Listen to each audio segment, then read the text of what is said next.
trusted name in news.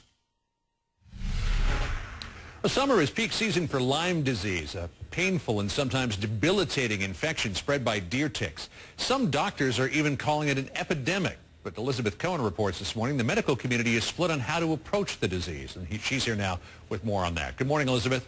Good morning, John. John, Lyme disease is the most common insect-borne disease in the United States, with 20,000 reported cases a year. But some experts say those numbers are really much higher.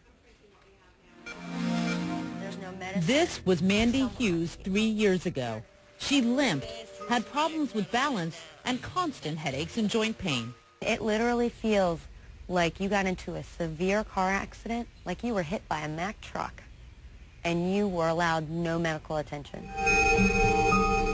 In the new independent documentary, Under Our Skin, Hughes describes spending 10 years being widely misdiagnosed by 15 doctors.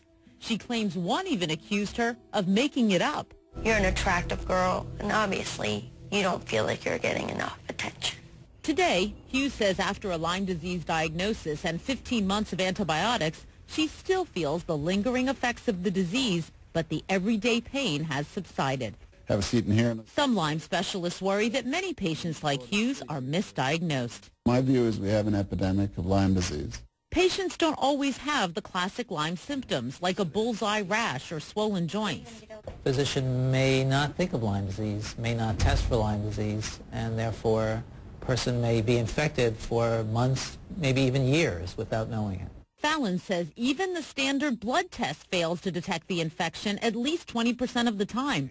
If untreated, doctors say, Lyme can be crippling. The disability associated with Lyme disease is worse than the disability that you might see with someone after a heart attack. That's why Hughes says she's grateful a doctor finally caught her Lyme disease. I was upset that it was allowed to go so far before I could get help, and that so much of my freedom in my life had been taken from me during that time.